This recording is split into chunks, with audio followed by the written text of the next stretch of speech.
สวัสดีค่ะมีนาเองค่ะมีนาเสียงเปลี่ยนอีกแล้ววันนี้นะคะเบื่อขนมหวานค่ะมาชวนทำตัวนี้กันค่ะขาไก่สไตล์ตุรกีนะคะเป็นแครกเกอร์แบบเค็มนะคะอยากให้ทุกคนลองทำง่ายๆค่ะใช้มือขยำทำแป๊บเดียวก็เสร็จแต่ขอบอกเลยนะแลบขอโทษขอบอกเลยว่าสูตรเนี้ยเขาทำขายกันนะจ๊ะทำกันง่ายๆรวดเร็วเลยนะคะวันนี้ใช้น้ำค่ะไปเจอสูตรใหม่อีกแล้วจ้ะเบื่อของหวานอยากกินอะไรที่มันแบบว่าเค็มๆบ้างนะคะ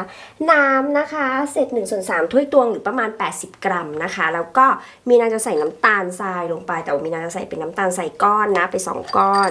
ถ้าเป็นน้ำตาลทรายธรรมดาเนี่ยค่ะก็จะประมาณเท่าไหร่ดีนะ1ช้อนชาก็ได้ค่ะประมาณนั้นนะแต่มีนาใช้น้ำอุ่นนะเพราะว่ามีนาจะละลายกับยีสต์เนี่ยค่ะไซส์2ช้อนชา2ช้อนชาเป็นสูตรคนตุรกีอีกเหมือนกันละค่ะเมื่อกี้มีน้องเขามาแชร์ไงคะเขามาแชร์เหมือนกับว่าเป็นเขาเรียกว่าอะไรขาไก่เค็มสไตล์ตุรกีทิ้งไว้แบบนี้นะคะแบบนี้เลยเสร็จแล้วเราจะใช้ตัวเนยค่ะเนยหรือมาการีนก็ได้วันนี้มีนาใช้มาการีนใช้100 กรัมใส่ลงไปในอ่างนี่แหละจริงๆใช้มือนวดก็ได้นะเสร็จแล้วจะใส่เกลือค่ะเกลือเนี่ยนะคะประมาณ2ช้อนชามันจะเป็นคุกกี้แบบกึ่งเค็มมันไม่ใช่กึ่งหวานเป็นขาไก่กึ่งเค็มนะคะเสร็จแล้วเราจะใส่น้ำส้มสายชูค่ะน้ำส้มสายชูเนี่ยใส่ไปประมาณ1ช้อนโต๊ะใช้อสรบ้านเราก็ได้นะคะเสร็จแล้วมีแค่นี้แหละไม่มีอะไรเลยแล้วก็เอามือขยำตอนแรกว่าจะนวดกับเครื่องแต่ก็เอาเถอะเอามือขยำแป้งค่ะแป้งใส่บดเลย250 กรัม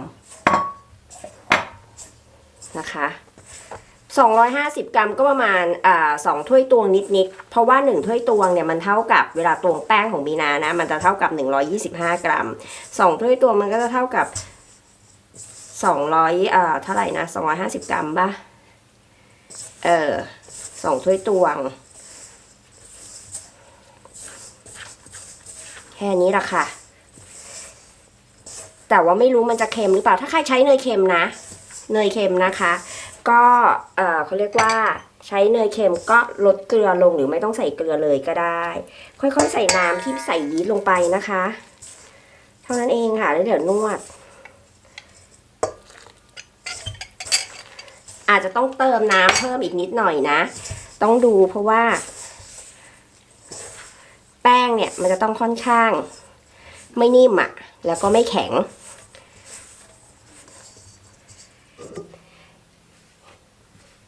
เห็นน้องเขาแชร์สูตรมาใช่ไหม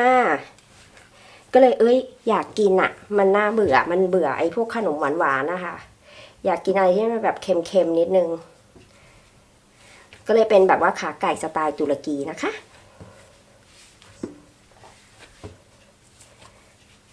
นี่เราก็จะนวดค่ะนวดทำไมเราถึงต้องนวดรู้ไหมเพราะว่าเนยหรือว่ามาการีนเนี่ยค่ะมันจะได้เข้าไปในเนื้อนะคะ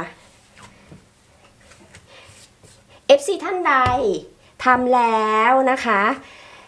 มาการีนที่ไทยค่ะใช้ยี่ห้อไหนรบกวนบอกด้วยนะคะเพราะว่ามีนาไม่ทราบแล้วก็เพื่อนท่านอื่น FC ท่านอื่นบางท่านไม่สันทัดเรื่องมาการีนไงหรือว่าเนยนะคะใช้ยี่ห้อไหนกันใช้แล้วออกมาดีทำแล้วดูดีทำสูตรของมีนาแล้วได้อะไรอย่างเงี้ยรบกวนมาแชร์นิดนึงเนาะนวดค่ะนวดคือมันต้องนวดให้เนยกับแป้งเนี่ยเข้ากันเสร็จแล้วนะคะมีนาก็นวดแบบว่าให้มันแบบเนียนๆหน่อยเนี่ยเดี๋ยวเราจะพักแป้งนะคะไว้ประมาณ20 นาทีพักแป้งไว้อย่างนี้20 นาทีอุณหภูมิห้องค่ะแล้วเดี๋ยวเราก็มาทำกันต่อ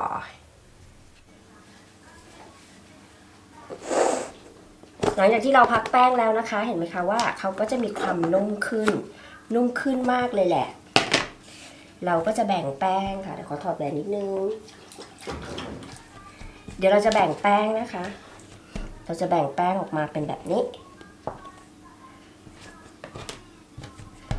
ก็คลึงแล้ว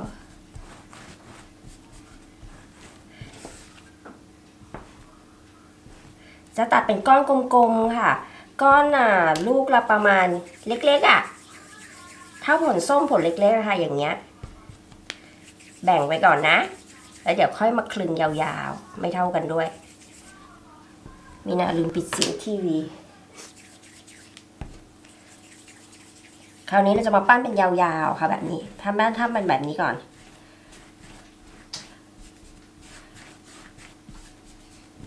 แค่นี้เองทำเป็นแบบนี้ก่อนนะแล้วก็วาง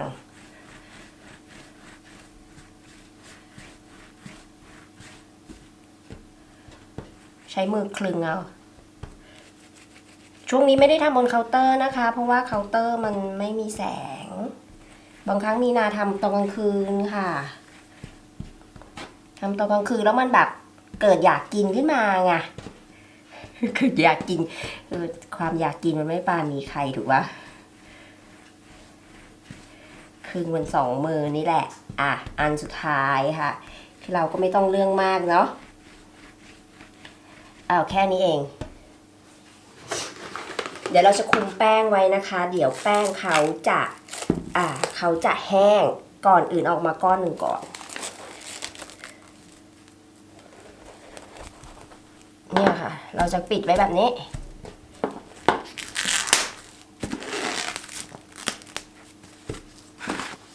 เดี๋ยวเราจะเตรียมถาดนะคะถาดเนี่ยไม่ต้องทาอะไรเลยคราวนี้เราจะมาคลึงให้เขาแบบ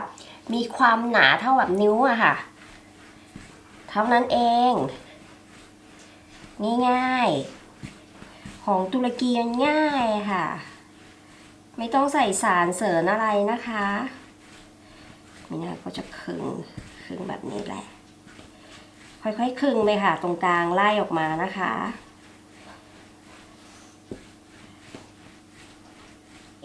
นี่ไงเห็นไหมทิ้งไว้ให้อันหนึ่งอีกอันเดี๋ยวเอามาทำให้ดูนี่นะคะครึ่งเลยค่ะ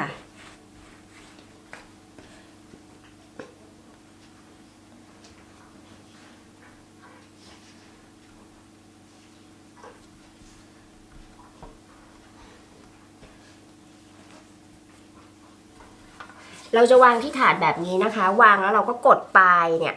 กดปลายกับถาดให้เข้ากันแบบนี้ค่ะที่เหลือเนี่ยเราก็จิกออกถ้าสมมุติว่ามันยาวเกินเราก็จิกออกมาแล้วก็มาปั้นเป็นก้อนใหม่ได้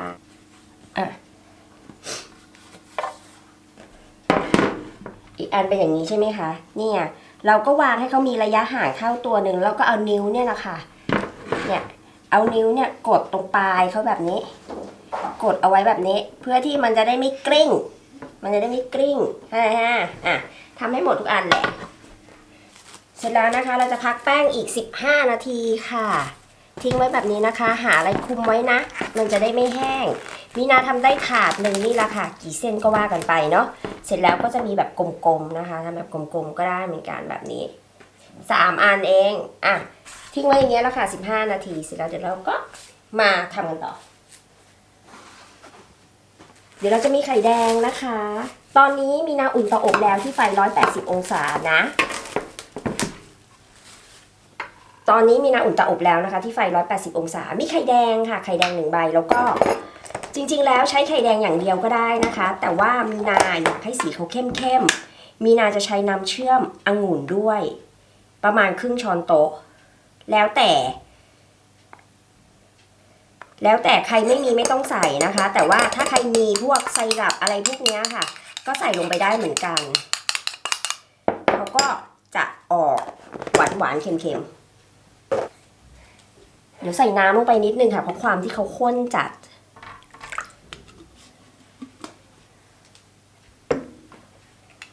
สีมันจะเข้มค่ะมีนาอยากได้สีเข้มทาให้ทั่วใช้ไข่แดงอย่างเดียวก็ได้นะจ๊ะ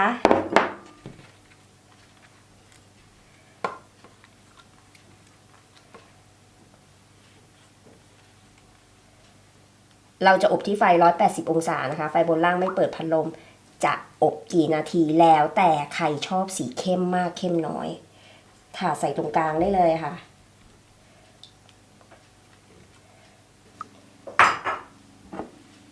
งาค่ะจะเป็นงาขาว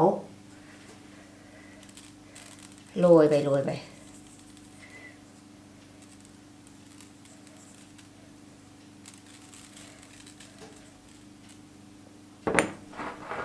ก็จะโรยงาดำต่อมันแบบมีความปุ๊กปิ๊กไงเนี่ยมันจะเป็นขาวๆดำๆสวยค่ะแล้วมันก็จะอร่อยด้วยมันจะมีความเป็นงา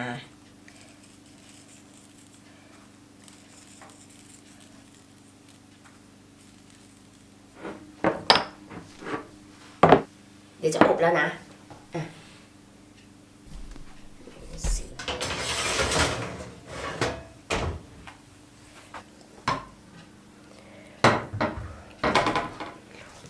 อบออกมาแล้วค่ะ20นาทีคือบางครั้งมีนาจะปิดไฟล่างเปิดไฟบนนะคะเพื่อที่เผาไอ้ตัวนี้ให้เขาเกรียมตอนนี้มีนาปิดเตาอบแล้วนะคะแต่ว่ามีนาจะเอาตัวนี้ใส่เข้าไปที่เตาอบที่ปิดแล้วทิ้งไว้จนเขาเย็นเตาอบเขาเย็นมันจะทำให้ไอ้ตัวนี้ค่ะกรอบมากขึ้น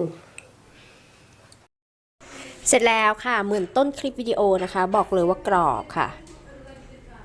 นี่มีนาก็อยากจะหักให้ดูนะคะเพราะเพื่อนบ้านมาค่ะเอาลูกมาด้วยเสียงดังเจียวจ้าวเลยมีนาก็เลยแบบว่าไม่ได้มีเสียงตอนหักให้ดูแต่ว่าขอการันตีนะคะว่ามันกรอบมากทานคู่กับชาร้อนๆนะคะหรือว่าทานคู่กับอะไรก็ได้อะขอบอกเก็บใส่ภาชนะที่มีฝาปิดนะคะแล้วเขาก็จะกรอบหรือไม่ก็ยัดใส่เตาอบไว้อย่างเงี้ยละค่ะไม่ต้องห่ออะไรไว้เขาก็จะกรอบของเขาอย่างเงี้ยค่ะไม่มีนุ่มแน่นอนแต่เคล็ดลับสำคัญก็คือว่าหลังจากอบแล้วนะคะปิดเตาอบให้เรียบร้อยแล้วก็ใส่ไว้จนเตาอบเย็นเราก็จะได้ขาไก่สไตล์ตุรกีแบบนี้ค่ะไปแล้วค่ะแล้วพบกันคลิปหน้านะคะสวัสดีค่ะ